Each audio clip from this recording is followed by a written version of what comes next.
Can you all see that? Yes. Yeah. Yes. Okay. Well, I had thought that we were going. I know. I had thought that we were going to do this story and then all of the next chapter. I thought that the themes I would hit most on were how different family dynamics were, especially as they understood having babies and marriage. We'll find out next week, spoiler alert, that Abraham's wife Sarah is his half sister by blood. And while the story that we're going to read and consider today is scandalous, and it wasn't considered normal in its own day, the marriage of Abraham and Sarah was not at all a problem in its own time.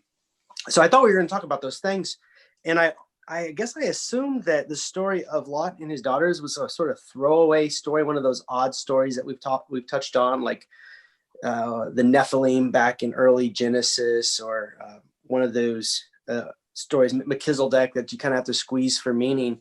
But as I've learned, even with those stories, this story is one that actually meant something and taught something to its original hearers. And I think that there are some things that will still carry through today. And so I decided to focus on it. So today's lesson will be a little shorter because when I decided this would be our focus, I dropped off what was going to be the next half of the lesson, which is next chapter, which we'll consider next week. So you may remember from last class how Lot was rescued and saved from the plight of his adopted home city of Sodom.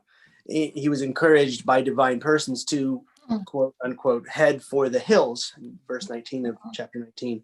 But instead, Lot pleads with the divine persons and asks for permission to go to a smaller city called Zoar. I think maybe he reasoned that in a smaller city, perhaps the problems that he found in Sodom would be less compounded, perhaps a smaller version that he could manage. But you're given the idea that he's not probably supposed to go to a city, especially since the divine person say, head for the hills. You can't handle it. But he's granted permission to go to Zoar. And though one is left with the impression that this is not the best option, it turns out that probably is the case, that he should have headed for the hills in the first place, because now Lot finds himself having left Zoar. And we're not told why his stint in Zoar was not a success. We're just told that he was afraid to stay there. So today's scandalous tale occurs where Lot would come to live, in a cave.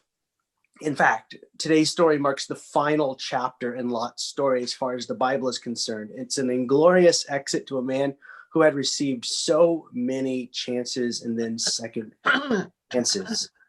So the story begins in verse 30 of chapter 19. Now Lot went up out of Zoar and settled in the hills with his two daughters, for he was afraid to stay in Zoar. So he lived in a cave with his two daughters. He's left with nothing except his two daughters, the very daughters that he had offered as passive sexual objects in Sodom. And his prospects look bleak. They are, in fact, bleak. And by extension, his daughter's prospects are also bleak, as they are hitched to his wagon, though by no fault of their own. Lot has led his house to a dead end. The future does not look bright, to put it mildly. And remember, it was believed that you lived on through your ancestors. They did not have a belief in an afterlife. And so this is really the end for all three of these individuals in a way. The daughters left their fiancés back in Sodom. They refused to come. That was why they were asked to come in the first place, was to preserve the possibilities of children going forward. They're out of the picture. And so they find themselves really holding an empty sack. It's not good. Which prompts what comes next. This is the solution that the daughters come up with. Verse 31. And the firstborn said to the younger, our father is old, and there is not a man on earth to come into us after the manner of all the world. Come, let us make our father drink wine, and we will lie with him, so that we may preserve offspring through our father. Now, the stories of the patriarchs in the Torah contain many examples of incestuous relationships, In fact, spoiler alert, as I said just a second ago, we'll discover in Genesis chapter 20 that Sarah is in fact Abraham's half-sister. Isaac will marry his first cousin Rebekah in Genesis 27. Jacob will marry two sisters who are also his first cousins, Genesis chapter 29.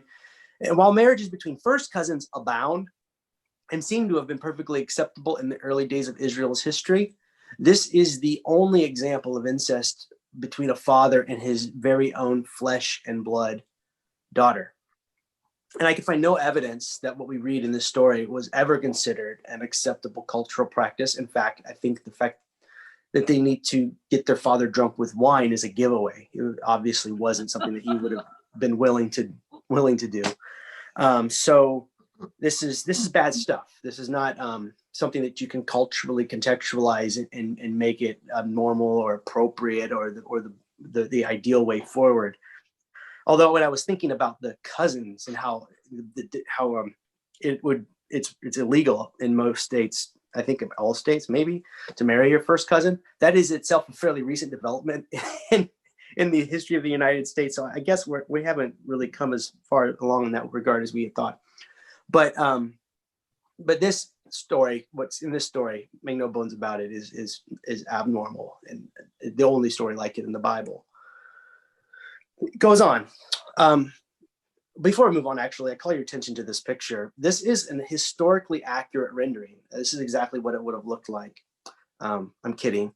But this, I take this moment to pause and say that the art around this story was just so cringeworthy and odd. Most of it, I think all of the pictures I found seem to, at least my take on them, I'm no art expert, seem to be like Renaissance era paintings. All of them seem to be hundreds of years old. And I really worry about the artists who painted them because they seem to, let's just say, have enjoyed their subject matter a bit too much. And I felt just sort of queasy considering them. So I tried to pick the tamest ones and some sort of the silliest ones. I would categorize this as a silly one, although I'm not sure the artist thought so. Clearly, this artist is placing the story in his own time. See how they're dressed in sort of medieval garb and European garb, and they're pearly white instead of Mid-Eastern. But anyway, I digress. Let's move back into the story. So verse 33, they made their father drink wine that night, and the firstborn went in and lay with her father. He did not know when she lay down or when she rose.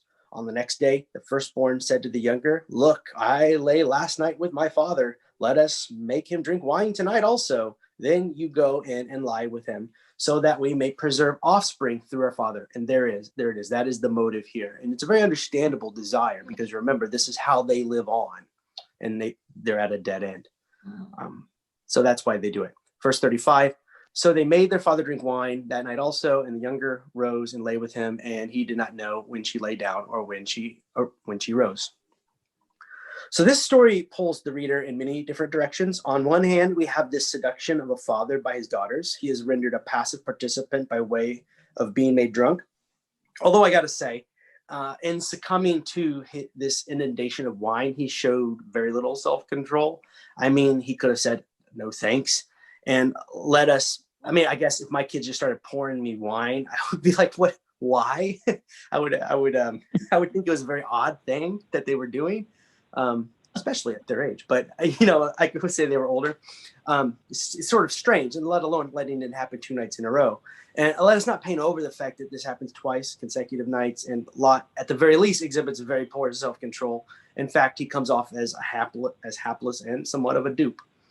But then consider, in Lot being rendered a passive and unwilling participant in what must be described as a rape, he is experiencing the very thing he had tried to force on his daughters back in chapter 19, when he offered these very 2 women as passive sexual objects to a mob. One may well say what comes around goes around. Or you might even say they learned it from their dad. Verse 36, thus both daughters of Lot became pregnant by their father. Recall that in previous lessons, we discussed a common thing, offspring as blessing. And we've been talking about that today. In the world of the patriarchs, there was no belief in an afterlife as we now conceive it. Instead, it was believed that one lived on by way of their offspring. To bear children is to live on. To not produce children is to die forever and to be forgotten. Sarah considered herself cursed because she could not produce offspring. Abraham considered himself cut off from the future because he initially could not bear children. This is what made the promise of offspring such an important promise to Abraham and to the people of Israel, broadly speaking. So this story presented ancient readers with a real conundrum. On one hand, this incestuous encounter must surely be wrong. In fact, it has been universally condemned as a wrong thing to do. Not only the deception and the deceit, but the nature of the sexual encounters themselves. But on the other hand, the end result is offspring, and thus must be something of a blessing. In fact, offspring was always evidence of blessing. So you're kind of torn between these two ideas, this wrong action with this blessing as a result. And you'd have to say, well, what gives? Is this the way that things are supposed to work? Are we to laud Lot's daughters as ones who shrewdly took charge of their own destinies and used the one who would use them to their own ends? Or are we to think of Lot as a hapless victim to be pitied? Or are we to think of him as one whose demise and tragic end is precisely what he deserves? It's hard to know what to think. Then verse 37 brings the story to another dimension. It actually pulls it out of its antiquity, its place in ancient history, and brings it into puts it on the timeline in a place that we can actually know roughly when this story was written down. Verse 37 reads, "The firstborn bore a son and named him Moab. He is the ancestor of the Moabites to this day. The younger also bore a son and named him Ben-Ami. He is the ancestor of the Ammonites to this day."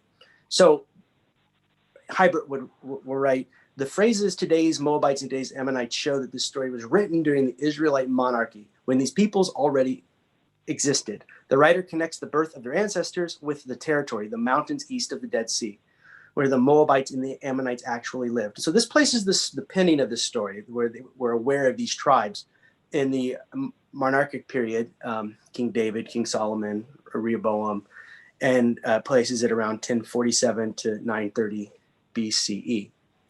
And we are not sure if this story is meant to cast aspersions on the Moabites and the Ammonites. Some Bible captions, like my New Revised Standard Version, says the shameful origin of the Moabites and the Ammonites is the caption above this. Other Bible translators will caption it something like new beginnings, as if the new possibilities of these new births, even in this very strange context and way, is the point.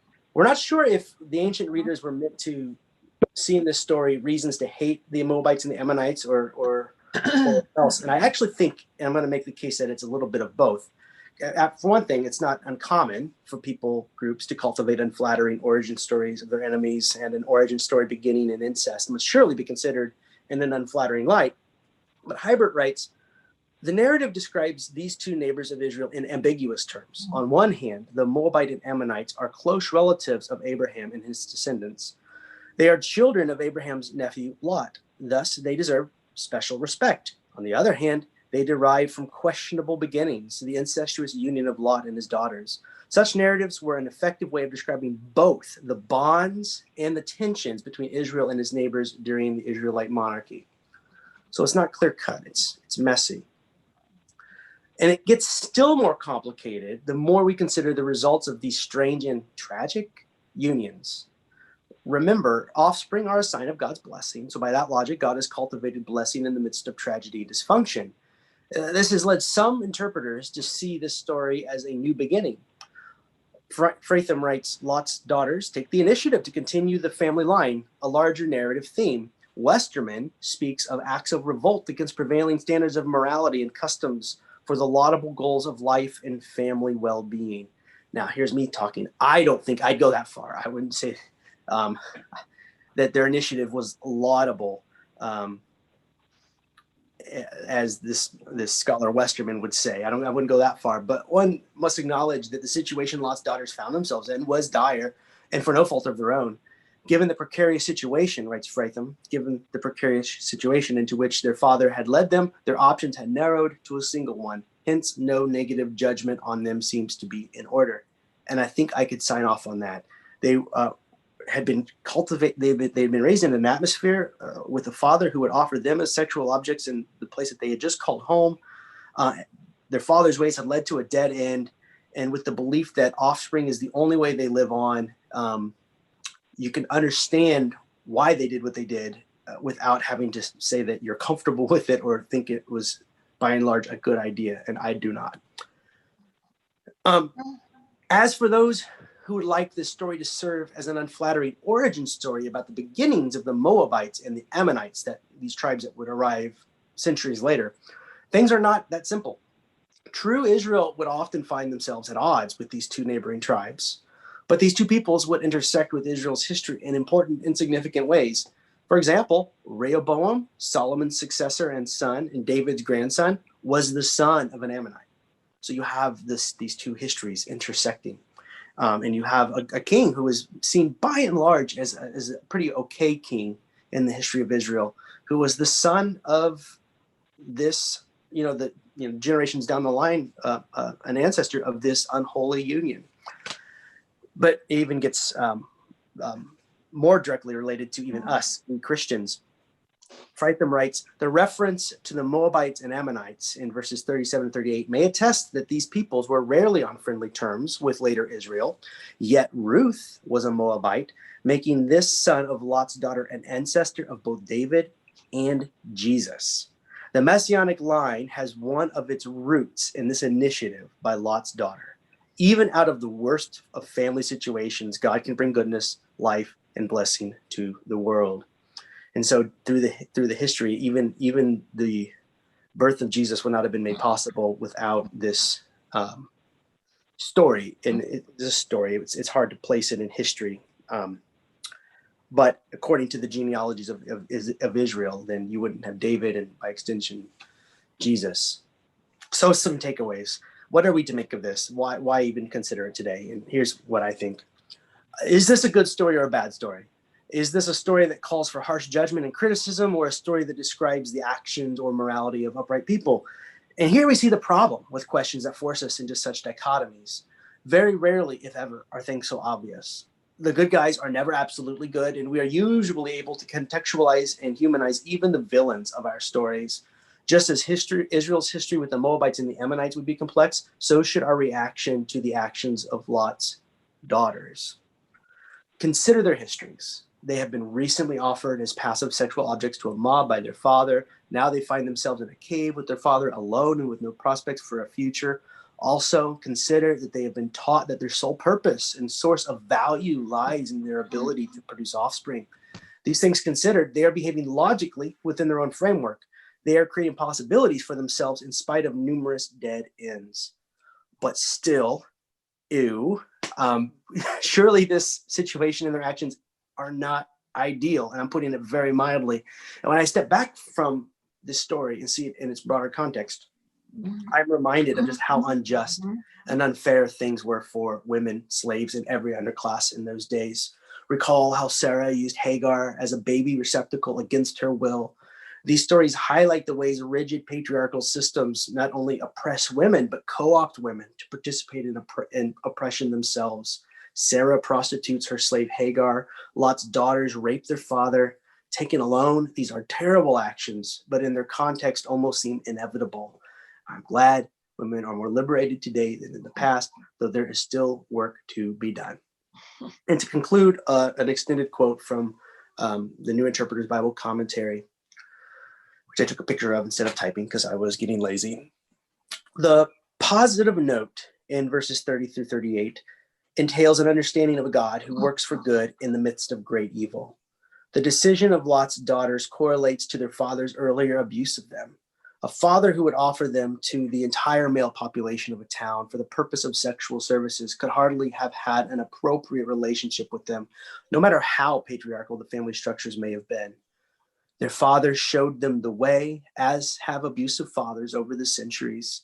It takes little imagination to recall abusive situations just as devastating in our own society. In such moments, hope in a God who keeps promises through the worst of times can sustain one to another day. Even then, the journey of a family may continue to be filled with troubles as the Genesis narrative unfolds. Yet, that one grandson of Lot, Moab, an ancestor of David and Jesus, witnesses to what God can bring out of the worst of situations. Someday, God will raise up a single innocent one who does have the power to save the many unrighteous, not by resigning himself to that wickedness or ignoring it, but by taking it into himself and exploding the powers of death from within.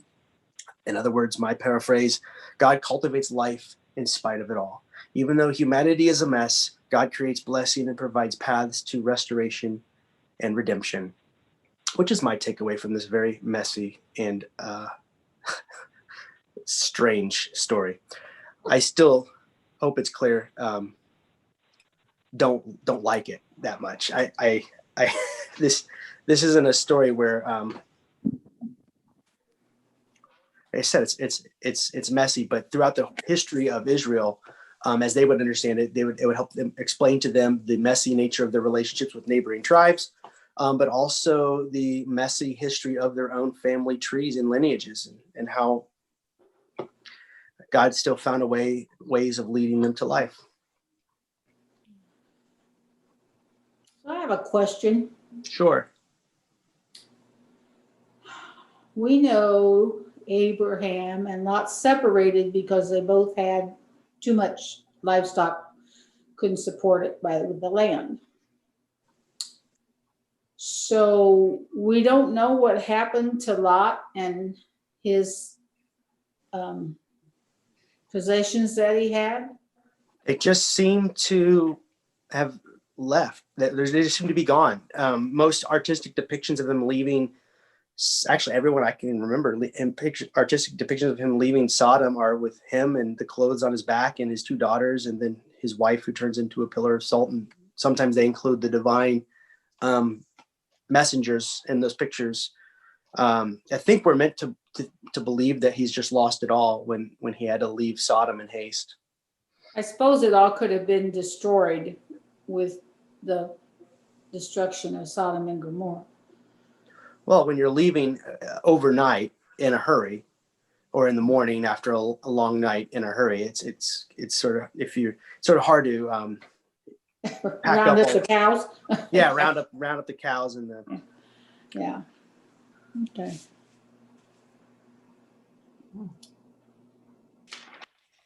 I was under the impression that Zoar was kind of sort of the same as Sodom and Gomorrah, but not as bad.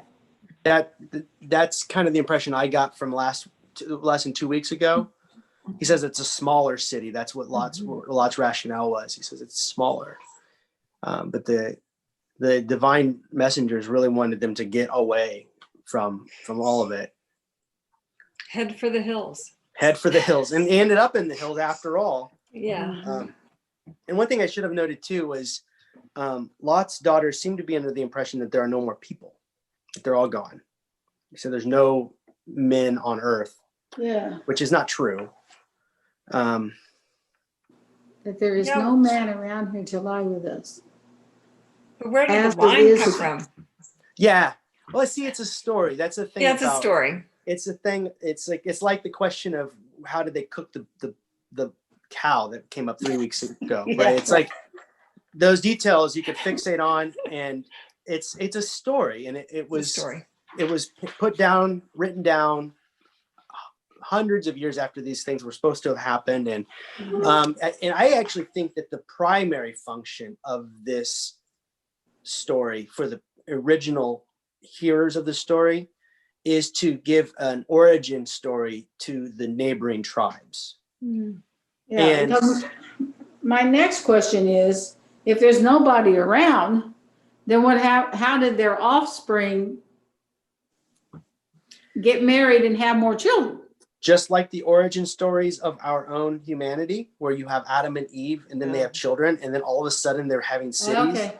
You see, it's their origin stories that help explain your place in the world. And in this case, the place of Israel with these two neighboring tribes that they were sometimes at war with, or there's one story where the Ammonites came in and bailed out Israel when they were at war with, I think it was Egypt. They were at war with somebody, and the Ammonites were their source of safety. And then you have Ammonite princesses marrying into the royal house and then becoming part of the lineage of David's house. And then, of course, the story of Ruth and the Moabite that she marries. And that is part, when you get to Matthew, the lineage at the beginning of Matthew, Ruth is part of that lineage, and their child is, generations later. If you take the genealogies literally, which genealogies are always messy, and there are gaps in some of them. Some portions of it are rooted in, mythic narratives that the Israelites would tell themselves. But given, it's just assuming that the genealogy, then without this incestuous occurrence and birth of the child named Moab, you would not have had the monarchy, and you would not have had Jesus by extension into the world of the New Testament. Again, it's a story, but it's to help explain the messiness of the interplay between Israel and the surrounding tribes. But then also, if you bring it into intimate spaces like our homes, families on my family and Kelly's family both have these messy situations where in retrospect we see life on the other side, where we wish that her brother was making different choices, and we wish and then you play it forward and you see life on the other side, and it plays so similarly to life as it is, except this is fairly extreme. I mean, I don't have anyone in my family who's the product of this kind of incest. I'm going back and reading as Can you as hear I'm me? listening. This is BK. Yeah, I can hear you. I can hear you, BK. Oh, okay. I didn't know whether to. Okay, go ahead. I have something to say, but go ahead. No, you go I ahead. didn't know if you could hear me. Yeah, we can hear you. Oh, okay. It's an interesting story, but you're right. It's a story, but it has a tale to tell, but it also has a message to me. Mhm. I think it's a matter of rising to a higher level of living and consciousness, moving away from the chaos that they were in, and even finding difficult things and maybe semi-impossible things that we would think of doing nowadays. It was a way of trying to rise above where they were and move forward, and in so doing, that they did in the long run. There's a whole branch of commentary on this passage that takes that exact line, because of what ended up happening. So, assuming they had no other options to find life in that situation, I still get, and I'll admit, this is my cultural mores just digging in. I just can't get over the fact that they got their dad drunk and had babies with him. And for me, I find that part tragic. But at the same time, they're not named, I don't think, in the story. They're not named in this story, and I don't think they're ever named, but they're part of the story now. So I think the answer is yes to both things. I think you can hold up the messiness and the ugliness of the story, also with the blessing that we find in the story in the broader scheme of things. So I guess what I'm saying. Go ahead. Sorry. Oh, I just wonder, so who did the Moabites and the Ammonites, who did they become? I mean, they aren't they aren't peoples now. No, I showed a map quickly earlier. Yeah. I'll bring that up again. Oh, I need to share my screen if I'm going to do that.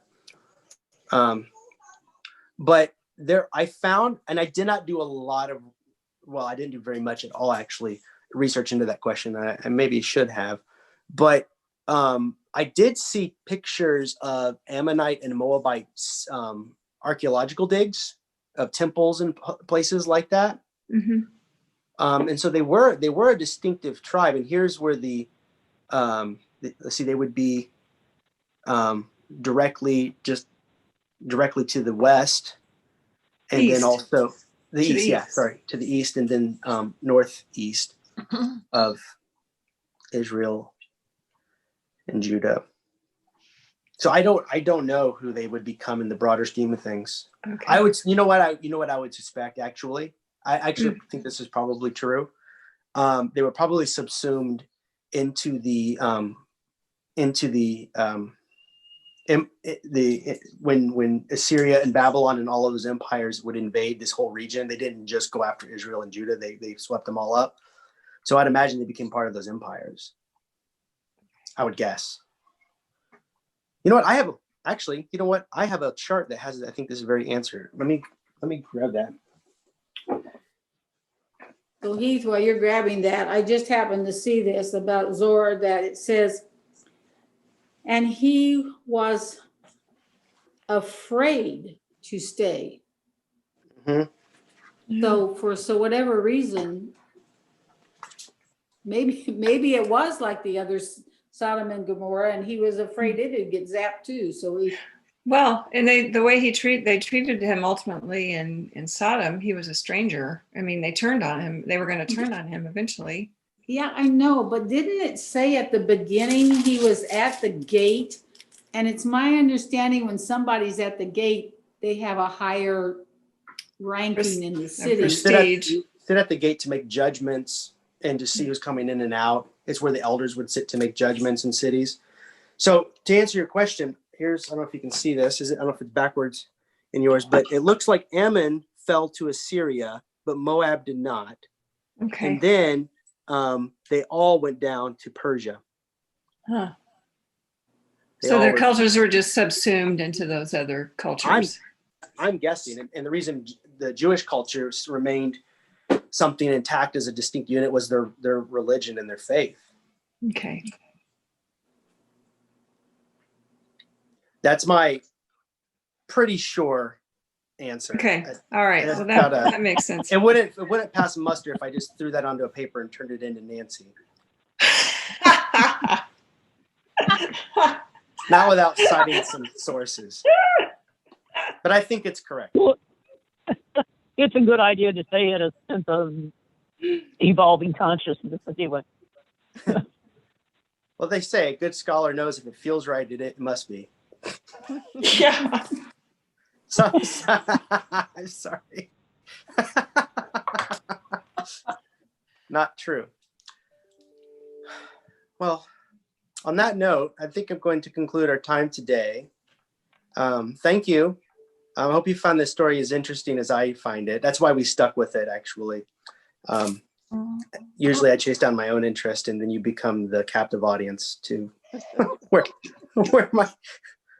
catches my attention. But thank you, and I'll see you next week, and we'll be going over chapter 20.